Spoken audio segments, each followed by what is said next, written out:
contents d'haver nascut en una família que tant el pare com la mare van crear el Centre de Titelles de Lleida,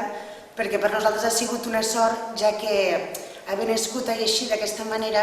hem anat rebent sense voler uns valors, una manera de treballar, i tot això ho hem anat incorporant sense voler a la nostra vida. Llavors, clar, és una sort des de petits poder haver anat a molts espectacles de titelles i de teatre, com a molts festivals. També anar a veure moltes exposicions amb el Joan Andreu i la Julieta, que ens les comentaven. Clar, tot això és com un bagatge que anem portant dintre i és un aprenentatge que sense voler el portem dins. També l'haver viscut el procés creatiu des de ben petits també amb els dibuixos del pare, que ell ja ho complementava tot, tant el guió com els dibuixos tota la vegada. També vas vivint tot això des de dintre, també comences jugant amb les titelles, després ja passes a tocar un instrument, a formar part dels espectacles, i sense donar-te compte d'una manera molt natural, doncs et trobes ja formant part d'un equip d'organització de la fira, organització de les activitats del centre, i així d'una manera molt natural i que tampoc no ens hem donat compte que han passat els anys i ens hem trobat així. A veure, per nosaltres els titelles crec que és qualsevol objecte que li dones ànima, que li dones vida. D'aquesta manera tu pots explicar una història o pots explicar alguns sentiments a través d'aquest objecte. I quan m'enamoro d'un titella és que el nostre procés ha sigut, tant des de petits, hem estat jugant sempre en aquest món, que no saps quin punt és el moment que t'enamores, i el portes dintre també. I penso que és més així, ja des de petits. Al principi ho veus més com un joguet, com una il·lusió, com un personatge que està allà que t'explica històries, i després ja vas veient com donar-li vida, com transmetre aquestes il·lusions als nens. Després ja com a actor o músic ja veus que els nens també miren amb aquells ulls que fa que allò tingui una importància, que aquella feina veus realment la importància que té. I després, gràcies a la fira, també veus propostes d'aquestes que potser no se t'haguessin acudit mai, que dius, ostres, això és un món fascinant, és un món que no té límits, que pot anar tan lluny com vulgui el creador. També hem tingut la sort de treballar amb el Joan Andreu, que és una persona molt fàcil com a director i com a pedagog d'aquest món, perquè gràcies als seus espectacles també ell t'enfoca una mica una manera de treballar molt fàcil per tu. També ell pensa en les teves característiques, com ets, i et fa treure el millor possible i és molt fàcil treballar amb ell i és molt fàcil poder realitzar uns espectacles així. Doncs també va començar primer, no? Sí, jo de petita, com ha dit el Bernat, vaig començar tocant la flauta travessera, va ser la manera d'introduir-me dins aquest món, amb el Patufet i la Jana i els Tres Ossos. 15 anys. Sí que tenia uns 15 o 16 anys. Després ja va aparèixer el Gulliver, al País de Lilliput, que cap als 18 anys, llavors ja em vaig pagar tota la carrera, tots els meus estudis gràcies al Gulliver, on vam anar a tots els festivals, a campanyes escolars, a diferents teatres de Catalunya i Espanya. I després ja vam fer el Palau de la Música amb el Jan Titella i el Mowgli al Nacional i amb altres festivals. Llavors aquí ja vam anar deixant una mica també el món de la música per incorporar-nos més d'actor titellaire. Jo vaig formar part, el primer espectacle va ser el Till d'Oliva Espill, després ja van venir els Follets del Sabater, també amb 16 anys o així, també aquí només formàvem part de manipular i tocar amb el clarinet, en aquest aspecte, i després al Mowgli sí que ja va haver una mica més de feina, perquè és una producció més gran, i ja fèiem més de titellaires, òbviament. Després d'algun temps de fer d'actors i titellaires i músics, també ens vam començar a incorporar una mica en l'apartat de l'organització. Vam començar organitzant les activitats de l'Associació d'Espectadors, que eren una mica més senzilles, i a poc, gràcies a la Julieta, que ens anava una mica encarant el camí, anàvem agafant més feina en l'apartat de l'organització. Llavors aquí va ser quan l'Oriol es va incorporar també al Centre de Titelles per ajudar-nos a donar un cop de mà amb la Fira de Titelles. Sí, la meva involucració amb el centre també va venir d'una manera molt gradual i també en funció a començar una relació personal amb l'Elisabet, que ens havíem conegut als escoltes, Llavors, paral·lelament també amb un cosí del Bernat i de l'Elisabet i un nebot de la Julieta i el Joan Andreu, el Tino Agustí, que en aquells moments feia tècnica amb un espectacle amb el Jan Titella, coproduït amb el Palau de la Música, i vaig començar a fer-li substitucions els dies que ell no podia anar a realitzar les actuacions, doncs em va traspassar les funcions tècniques d'aquesta producció. I el Tino també tenia un pes important dintre l'organització de la Fira Titelles, perquè en aquells moments era el cap tècnic de la fira, i sobtadament i malauradament doncs el Tino també a causa d'un accident de trànsit va morir en ell, i d'una manera molt precipitada, perquè faltaven 15 dies per la celebració de la Fira de Titelles. Ens vam trobar primer amb un impacte emocional molt dur pel component familiar, de perdre una persona de la família molt jove, amb 27 anys, i paral·lelament amb la feinada que hi havia a tan sols 15 dies vista com era la celebració d'una Fira de Titelles. Llavors, en aquell moment, l'Elisabet i jo, que estàvem a Barcelona, el Bernat també, vam decidir deixar aparcar a Barcelona i instal·lar-nos al centre de Titelles per donar un cop de mà, 15 dies vista de la Fira de Titelles, per veure com es podia tirar endavant, deixant de banda tots els aspectes emocionals. I nosaltres vam aprendre moltíssim en 15 dies, perquè realment van ser 15 dies molt intensos, i la cosa va funcionar. Llavors ens vam trobar amb la Julieta i el Joan Andreu, un cop passada aquella celebració de la Fira de Titelles, que clar, d'alguna manera ens van exposar que, evidentment, van agrair la involucració que vam agafar aquells dies, però que confiaven en que la pròxima edició de la Fira de Titelles poguéssim continuar tirant endavant nosaltres aquesta vessant de producció tècnica. I així, un any rere l'altre, vam anar fent això, i a poc cada vegada vam anar agafant una mica més de feina i d'involucració amb l'organització de la fira. Paral·lelament, a poc i d'una manera també molt natural, la Julieta i el Joan Andreu tenien aquesta capacitat i continuen, i sempre ha sigut així, d'obrir les portes a les persones interessades que s'han apropat al centre de Titelles, i clar, és que ha anat ben bé així. Llavors, cada vegada hem anat agafant una mica més de responsabilitats, fins a dia d'avui, que també, malauradament, a causa de l'accident de la Julieta, s'ha precipitat tot molt, i ara aviat farà aquests 2 anys que hem fet el pas a estar al capdavant, sempre amb la supervisió del Joan Andreu al darrere, que per nosaltres és el màxim referent que hem tingut i que tindrem sempre, com a pioner dintre del sector professional del món del teatre a l'Estat, i que ens trobem molt a gust i realment ho fem amb molta il·lusió, perquè realment és un món fantàstic, com bé exposaven abans el Bernat i l'Elisabet,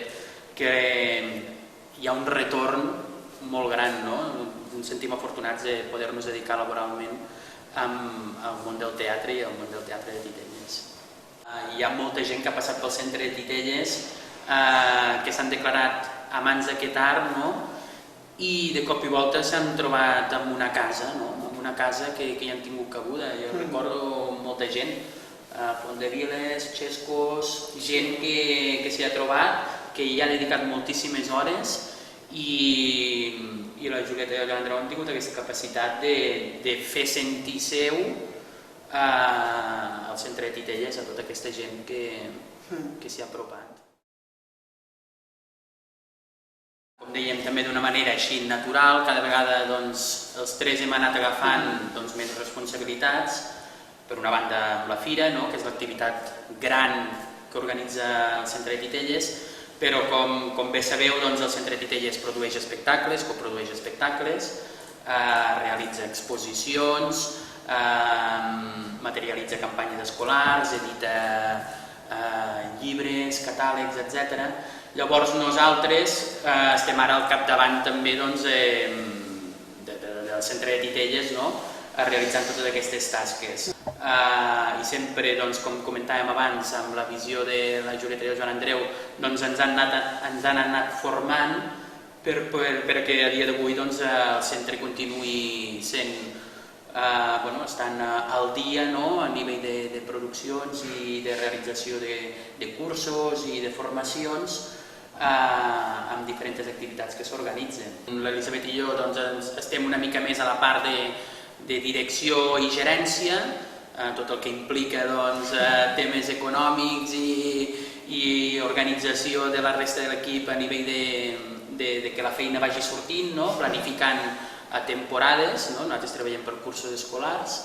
El Bernat està al capdavant amb tot el tema d'imatge, amb tot el tema de construcció, ha agafat amb molta energia tot el tema també de producció musical del centre de Titelles, que també és un factor que sempre el centre s'hi ha sentit molt proper, en què totes les produccions i els espectacles del centre la música tingués molta importància, igual que dramatúrgicament o a nivell de textos o a nivell d'imatge. Doncs ara mateix és una mica tot això. També, clar, és que es pot desglossar amb moltes coses, no? Ara nosaltres tenim molt interès en connectar-nos sobretot amb altres esdeveniments, tipus la fira, amb festivals, però també ens sentim molt atrets pel que es fa fora de les nostres fronteres. Llavors també un projecte que pensem que és novedós i que ens hi trobem molt a gust, malgrat és molt lent a l'hora de treballar i complicat, és per exemple el Reggio Marioneta, que és un projecte transfronterer que organitzem amb 4 esdeveniments: el Festival de Teresetes de Mallorca, el Festival Marionetissimo de Charleville i Arpentin de Vergés. No, Charleville no, perdó, de Marionetissimo, sempre m'equivoco. Llavors organitzem conjuntament, vam coproduir 2 espectacles, un realitzant que hi hagi connexió entre les dues cultures, la catalana, la de parla catalana i la francesa. Llavors han sortit unes produccions molt interessants que van poder estrenar aquí a la Fira de Titelles i que continuen girant, vol dir que han agradat tant a professionals com a públic. Dins la Fira de Titelles també organitzem moltes activitats paral·leles perquè ens agrada que també totes les arts s'hi sentin una mica reflectides. Llavors fem la Fira del Llibre de les Arts Escèniques, que és l'única que es fa també aquí a Catalunya. Treballem amb les escoles, fent un taller amb totes les escoles d'aquí a Lleida que participen com uns 700 nens que decoren tots l'eix comercial realitzant titelles. També aquest any per primer cop hem organitzat una mostra de cinema i titelles, perquè la tendència va cap aquí. Després organitzem també masterclass o conferències, unes jornades tècniques, per tant per programadors, com per companyies, com per professionals del sector o altra gent oberta al públic per donar a conèixer la fira i la seva feina. Després fem presentacions de nous projectes o de noves fires o de festivals, perquè donem la plataforma de donar-se a conèixer també, ja que a la Fira de Titelles ens venen molts programadors i molts professionals d'arreu i és la manera que nosaltres podem tenir que es posin en contacte i que es puguin donar a conèixer. Llavors, l'any passat també vam començar tota una moguda que ens agrada molt, que és una manera com la Fira de Titelles s'implica a la societat. L'any passat i aquest any hem anat fent, que gràcies a... hem treballat amb el Banc de Sang, hem treballat també amb el Banc d'Aliments, hem representat alguns espectacles amb llenguatge de signes, perquè volem que la Fira de Titelles tingui tot un retorn gràcies a la societat i tot el moviment de gent que nosaltres organitzem, de poder-nos implicar. Un dels objectius actuals també de la Fira seria el fet que, a banda de trobar una bona programació, espectacles de qualitat que siguin fàcilment exportables a qualsevol lloc, el que intentem és apostar al màxim també per la professionalització dintre del sector, que el professional, a banda de veure bons espectacles que pugui programar dintre de les seves programacions o festivals, pugui formar-se, no? Ja que congreguem a tantíssims professionals del sector a la Fira, a Lleida, pensem que és un bon moment perquè hi hagi molta tertúlia, perquè hi hagi molta reunió, perquè la gent exposi els seus projectes, perquè la gent provocar que hi hagi aquest diàleg i aquest punt de trobada. Això després pot esdevenir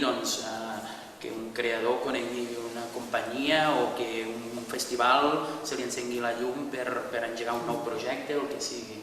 Però sobretot també amb això de la formació.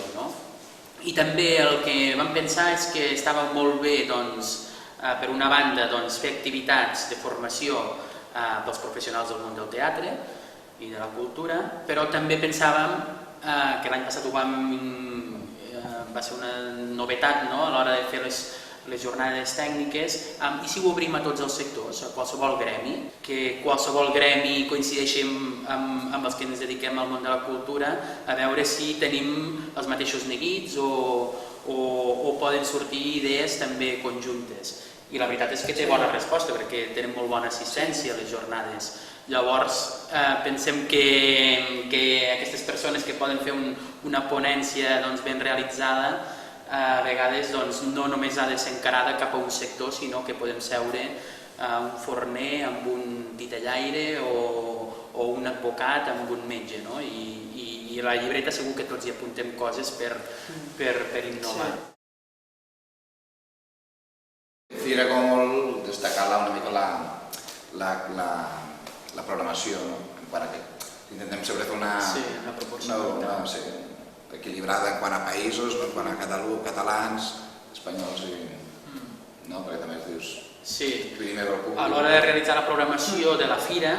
és el que comenta el Bernat, intentem que hi hagi una proporcionalitat amb produccions fetes al territori, a Catalunya, amb la resta de l'Estat i després a nivell internacional. I després també busquem que hi hagi una proporcionalitat amb les franges de públic amb qui van dirigides, que hi hagi produccions per a públic infantil i familiar i per a juvenil i adult a parts iguals, com també propostes de carrer i propostes de sala, intentem que sigui a parts iguals, perquè es pugui veure el màxim que puguem arribar al màxim de gent i al màxim de professionals que puguin trobar propostes interessants. I a nivell de Centre Titelles, tornem enrere, també remarcar la celebració anual del cicle de titelles dirigits als més menuts, als més petits de casa, que és el Joc al Ninot, que és un cicle que es realitza durant 5-6 diumenges en temporada d'hivern, amb espectacles de qualitat dirigits a nens a partir de 2-3 anys en amunt. Sempre s'intenta apostar per companyies del territori català i que també hi hagin diverses tècniques representades, perquè el públic pugui veure diferents maneres de treballar al món del teatre de titelles.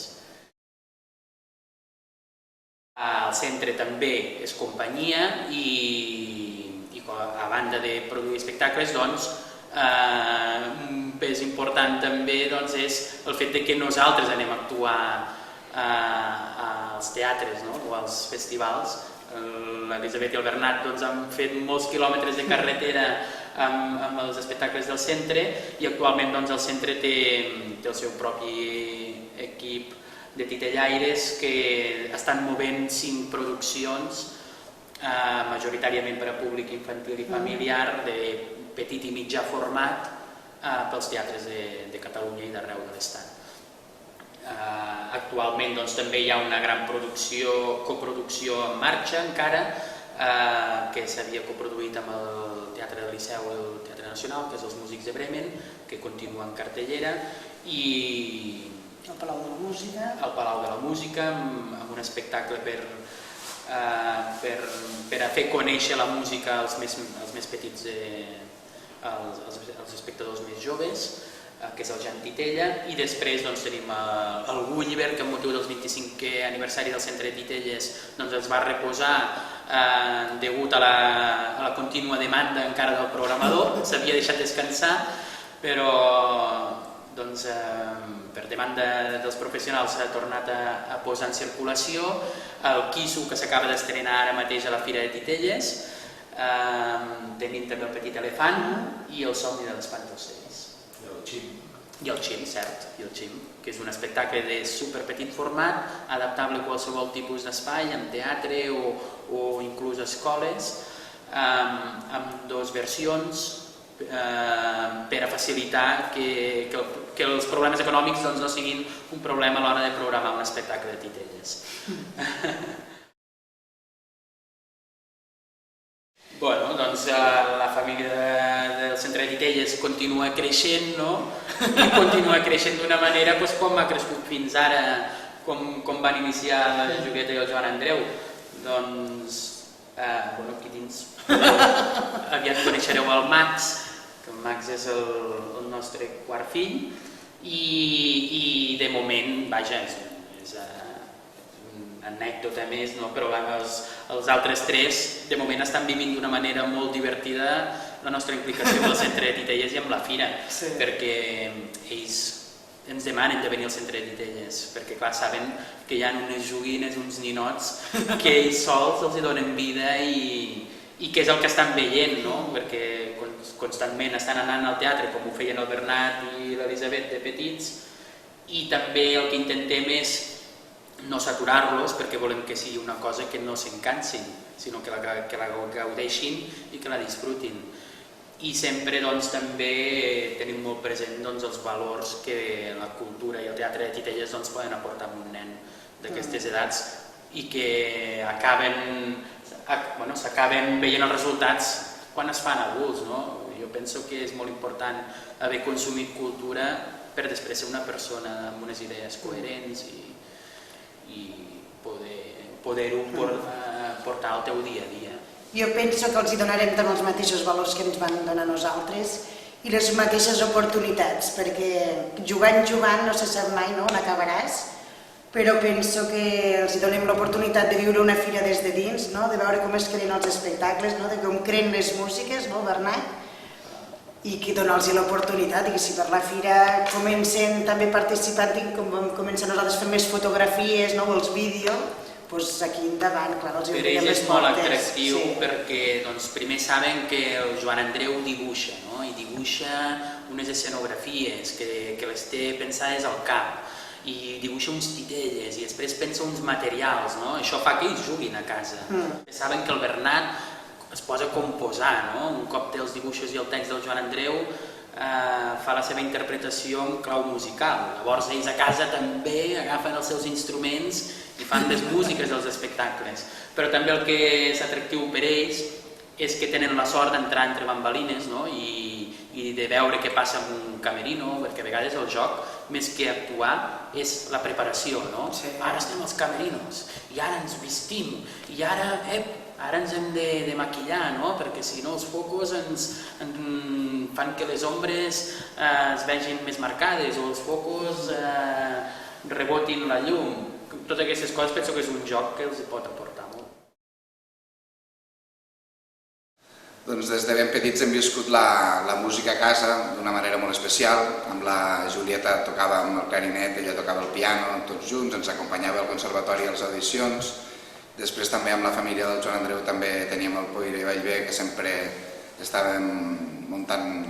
activitats musicals, hem muntat una orquestra a la Guàrdia Pilosa i sempre hem viscut molt relacionats amb la música. Els espectacles del Joan Andreu també sempre han incorporat les cançons com a punt per connectar amb el públic, com a material pedagògic perquè es formin, com educar els nens. I al viure també els espectacles des de petits també vas veient una mica com ha de jugar la música dins els espectacles, no tant per buscar els matisos més tristos com per donar alegria. I al treballar amb el Joan Andreu també sempre et va explicant els motius de cada cosa, llavors també ha sigut molt fàcil anar entrant en aquest món per això, perquè treballes colze a colze amb ell i li vas ensenyant una mica el que tu penses, ell et diu, home, doncs això una mica més majors, això una mica més menors, i sense voler entre els dos es van creant. Cada primer espectacle potser va ser més treballar colze a colze, cada cop tinc una mica més de llibertat, perquè cada cop ja ens coneixem més i ja sabem una mica el que pot funcionar i el que no funciona. Tot va començar arrel d'un material, d'unes músiques de la Jana i els Tres Ossos, que havia composat el Poire Bellver, i al fer una reposició potser els sons ja havien quedat una mica antiquats perquè amb tot això dels sons i la tecnologia ha canviat molt, ha evolucionat molt ràpid tot això, i va ser com fer una adaptació d'aquelles músiques.